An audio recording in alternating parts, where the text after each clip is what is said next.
Sa atong unang pagbasa hisgutan diri ni San Juan nga mahimo gid tang bakakon basta moingon tang nahigugma tas Ginoo pero nagdumot ta sa atong isig katao. Lingiyay mong tupad ingna bakakon ka. Ingna ba yung tupad? Pasabot ana kanang gasigig simba unya nagsigi pagyug misa sa maaning nagwali karon unya dunay mga tao nga ilang gidumtan, dunay mga tao nga dili nila dawaton nya magsigig ingon, Ginoo, I love you Lord, you are my God, you are my everything. Unya gasigig dumot sa iyang isig katao, mga bakako na no? Magsigi pagyog brunda, magsigi pag rosaryo, kubalo na kaigtuhod, daghan pa kayog mga debosyon, kada adlaw na agyoy kaugalingong debosyon, pero siging kusmod sa naong ngadtos nangutang nila, kay katulo na lang nagpasko, wa sa gyud ni partial ang nangutang, kana bakako na nga tao. Nilingi ag usab imong tupad ingna maningil pa kag utang ingna kuno na sige pa kag paningil anang utang. So unsaon man nato mga igsoon pagpakita gyud ang tinuod natong gugmas Ginoo naa gyud sa atong pagtuman sa mga sugo sa Ginoo. Nya ang sugo sa Ginoo gugma man, nakasintro magyus gugma, nya apil man sa paghigugma kanang kaaway, mo nang wa na gid tay kaaway basta nahigugma tas Ginoo. Di ba simple kayo ang logic? Dili na kinahanglang ato pa ng lalison og maayo. Nang malipay ko anang atong mga naa sa Congress, naa sa Senate, kay maglalis na sila kanang naas korte, na ipipila nila di noon tanan, lalis silang maayo dito, insultuhay, pero inighuman, mag-inagbayay raman sila, mag-kopi-kopi raman na sila. Muingon raman na sila, walang personalan paniro ha, walang personalan, ana ganing trabaho lang ito. Kanang ana ba? Ipapriso nimo, nya suod lang gyapon mo kay ipapriso ka kay sadaan man ka.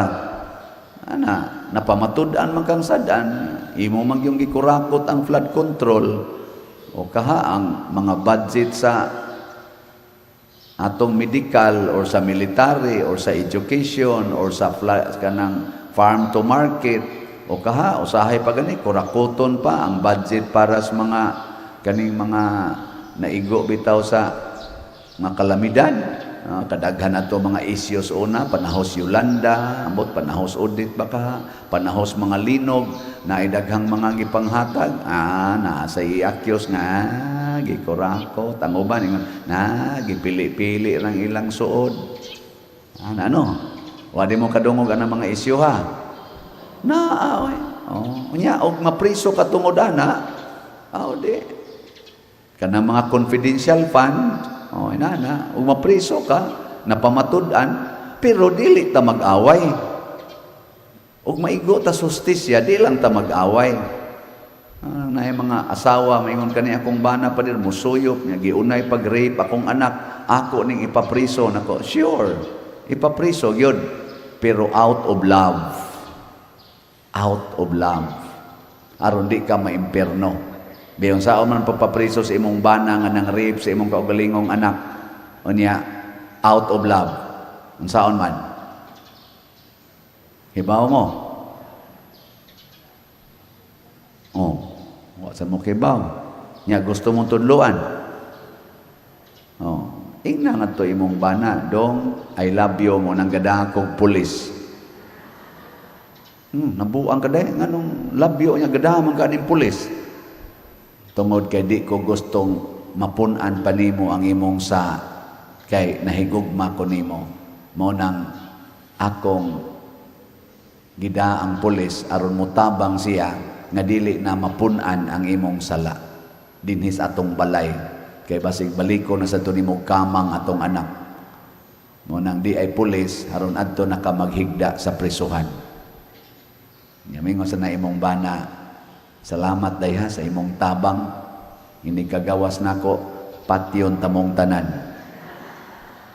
Mga animal mo, ana manginaingon ana, hulga-hulga, bantay lang mo aninyong gibuhat, makagawas lang kong animala mo, mga ana, hutdon tagyod mo. Nya unsa may imong isulti? There is no greater love than to lay down your life for your beloved. Dong, kung makagawas na kapuhon o imo ming patyon, mas bali pag magpakamatay ko para nimo kaysa magtanaw kong magsigi kag pakasa. I love you very much. Nindotan, ano? Ang saman, okay na. Mao magunay gibuhat ni Kristo gon. Giingnan man siya, sige ron. Sige higimig sulti. Patyon gyud kanamo. Nya unsa may gisulting Kristo? Amahan ko, pasaylua sila, kay wa masayod silang gibuhat. Pero kay nasayod man ko, itug-an ko gyud ni. Mao na diri sa atong ebanghelyo, gitag-an ni Simeon nga kining bataa si Jesus mao ni ang magpaila sa kamatuoran nga maoy kahayag sa kalibutan. Unya supakon siya sa daghang mga tao. Dili lang supak nga gikuan siya, gilalis. Supak yun nga, gipatay gid siya. Mo nang giingnan ni Simeon si Maria, ang espada, mura unyag, ang kasakit, mura unyag espada nga mutusok sa imong kasing-kasing. Kay supakon man, kani muwalit ag kamatuoran, ana, mabutang kita sa placard. Ana, lagi.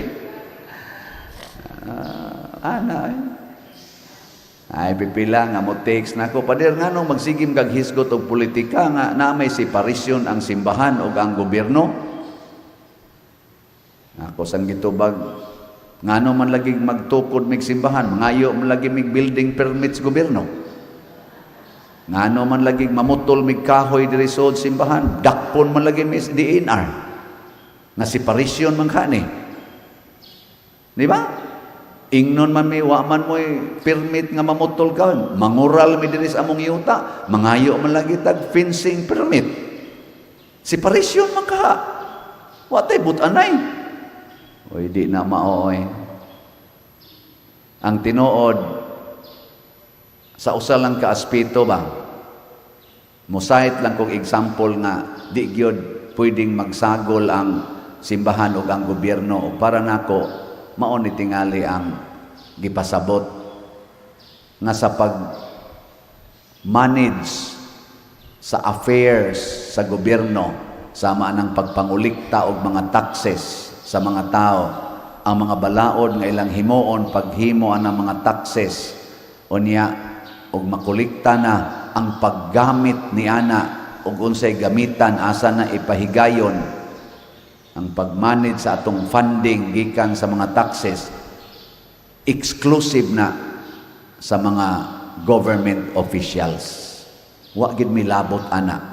Ang amo sang pagpangulikta dinhi sud sa simbahan, ang mga donations o ang pagmanage ni ana para sa mga affairs sa simbahan, way labot ana ang gobyerno.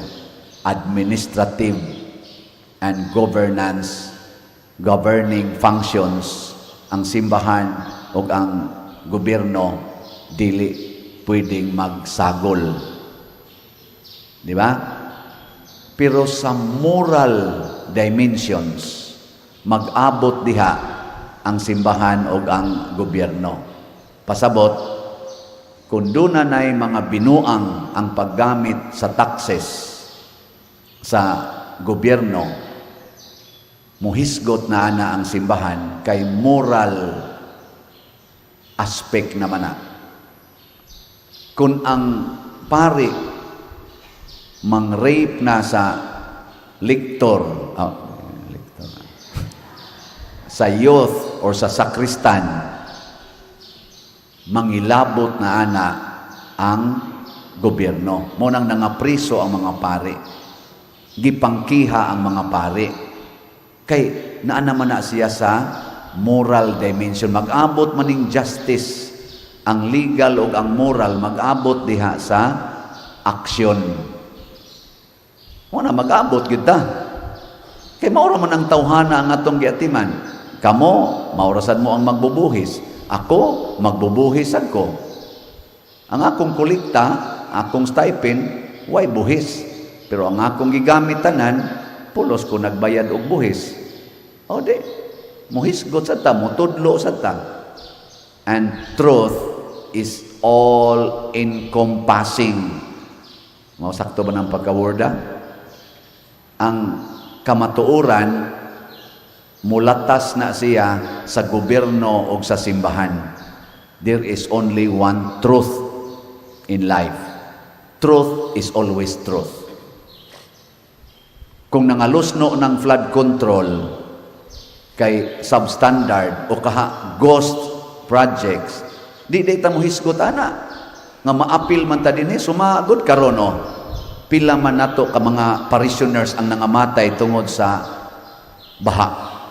Nya di ta mangilabot ana pila kabuk mga balay, mga properties na nga daot, mga bot dinhi magsige taw hangyo nato, tabangi mi ani pader, tabangi mi ani, wa na mi balay, di ta mangilabot ana.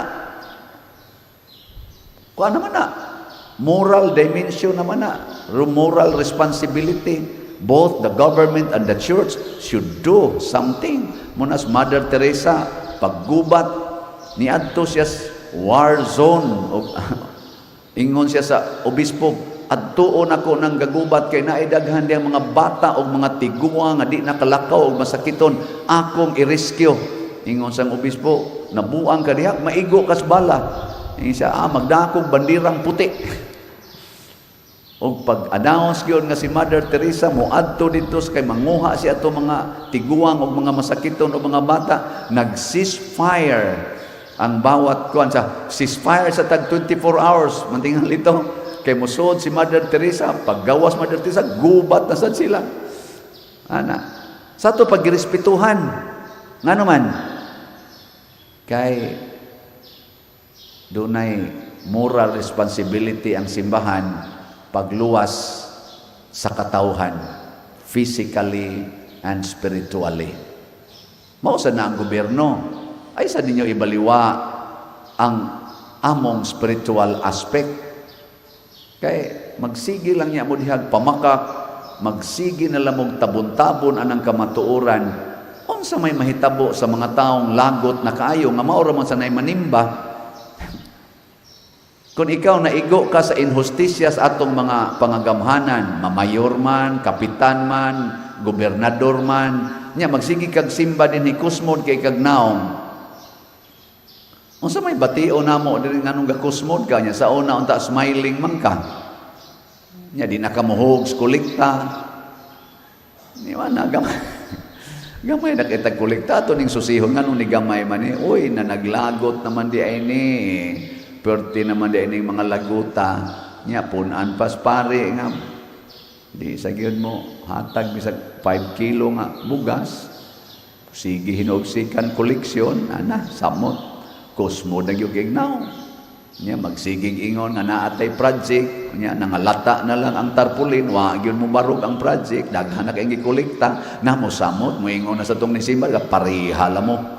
Parihala mo. Ghost project lang yapon. Arita simbahan. Ghost project. Aritas gobyerno. Ghost project. May mong pakungo na yung mga may lamo mo tabi. Pero di mo ka mong mabuhat. Ana. Niya di ta mag-abot diha. Mag-abot ta, mauna magkoreksyonay ta, magtinabangay ta. Na inidangop nato din kay gihingin lan kuno siya siyang ginikanan. More than a month ago. Ako na lang ning mensyonon niya nga, diya yang senior citizen ID. Si Rafael Inquito Nigre, taga Binawbaw, Bantayan, Cebu. Natao siya September 17, 1964. Ako November 24, 1963. Maguwang ko niya usa ka tuig. Niya nihangyo siya diri pag-abot niya atong mga more than a month ago. Nihangyo siya nga mo trabaho. Niya kaning atong pagtukod og mga balay, ako siyang gi-reserve ingon ko basig mo qualify ka, apply lang mo niya kung magsugod nami. Niya wa man koy kaabutan father. Nako adtos barangay. Ning adtos barangay, pag-abot sa barangay ingon sa taga barangay, pwede ka dinhi mo higda-higda aning dapit dinhi ngita lang tag suok-suok pero wa may ikapakaon. Pader, mukahigda ko dito per tirbang lamok pero wa may pagkaon. Nako dinhi lang ka mukuhag pagkaon. Ug ang katapusan niyang kuhag pagkaon gabi ni kaon siya diha. Nya pagka alas 2 sa kaadlawon ganiha giatake og karon namatay. May he rest in peace. Nangita pa sila tagtungod kani si Rafael in Quito Negre. Kinsa ninyo ani ang tagtungod palihog i-claim diri di ani ron sa atong RH man tingalin abas RH di adiri sa Compostela ari alami diri kay ato na ginunta ni siyang tabangan para makakuan kay able pa man kay siya bisag unsa kunong trabaho nga gabi ning kuha pag itong pagkaon. Ang ako lang natandugan kay sigihan nila kunog pangutana sa dihang giatake na ang katapusan kunong gilitok na ngan ningon kuno Father Siano. Ikaw gyud Rafael imo jud kong giapil-apil. Ningon kuno Father Siano mo kun nagisulti ron dito ingon nga ang katapusan nga nalitok Father Siano niya namatay dayon siya. Wa ko kay bao og ningon pa siya why ayos Father Siano. O ningon baka siya sunod nako Father Siano. Wa ko kay bao basta Father Siano ra may gisulti. So mga igsoon kining mga tawhanang niyan di na nato maihap. Libuan na ka mga tao sukad pa ko dito sa San Vicente Ferrer. Daghan kay mga tao mo anhin nato susama anig kahimtang. Unsa may among tawag diha bisag inyo nang pangutan-on ng taga-opisina ang gitudlo nako nila na ana gani mga ingon ana ang atong itawag Jesus. Nya pasuwata dayon mo na inignay daghang suwat diha mo text din na sila kung tuwa kos gawas Father di anay daghang suwat ang mga Jesus.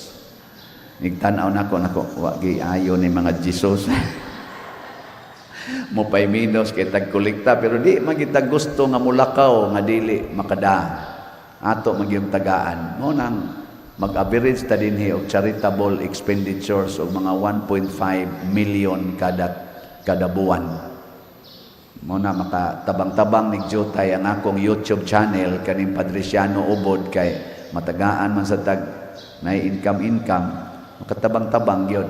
Apil na ana ang mga scholars, apil na ana ang atong mga simbahan sa dusahay, mga communities nga mangayo nato nga nasa sila mga affairs ngadto sa mga religious communities ato man ginang itabang mo na mo average kita og mga 1.5 million kada buwan. Nga imagine ninyo pila ray atong kolekta dire. No? Munang doon nagitay negative niya usahay ang ato mga workers mag 4-day work ra sila nga bayaran 7 days ang ilang trabaho pero 4 days ra ang bayaran apil sad ko usahay akong stipend akong i-divide into 7 nya ang 4 shares ra akong kwaon uli sad nako ang 3 shares para makapuno-puno sa atong operating expenses. Salamat arong December kay dako-dako tag kolekta Misa de Gallo. Nay ato parong initial ang gross nato da atong kaning kuan kaniniya. Unsa ditawag ani? Tree of gratitude da sa ikhat og kolekta nato gross lang niha ning kita na taog 3.3 million. Natong expenses mga 4 million raman. So nananghid ko sa atong Finance Council o Pastoral Council nga pwede ba akong computan og 13th month pay ang atong mga staff, ning okay man sila na ato nang na-release ang 13th month pay. Na ambot wa baka man nagtungit ning mga kanahang dagko. Unya karon na sad before mo ending tuiga basig mahatag nato ang differential katong tanan nilang na save kay wa tagai katong nag 4 days usahay mag 5 days usahay mag 6 days allowance rami ang wa matagai akong gipa-compute sa atong accounting o basin pa atong ihataw okay ra ninyo basin lang natay kwarta nya ningon isla pader savings ra din na namo nako dili oy na timingan lang na atay kolektang arang-arang. Pero sa sunod, di na savings. Donisyon na gina ninyo sa simbahan. Donisyon na ninyo sa katawhan. O niya, ma-refund din. Kaya na ay arang-arang na kolekta. O di, thanks be to God. Naghigugmay ta. Di ba? Ug mausan ni, na-appeal ni sila. Ang para unta nato spend gidire, masuyop gid ani. Pero dako na biatag kolekta. Mag-average good tagod o kolekta din sa ako nang report gahapon, mag-average tag 9 million kada buwan. Sa ato bang tanan na donation, anang slot-slot, nya kolekta, mga pamisa, minteryo, mag-average tag 9 million oy. Kanako na ana, di ba? So, dato kay tas tanan pero pobre lang. Mo na ingon nga dato mi pero nagkalisod. Pero nagkalisod mi pero haruhay.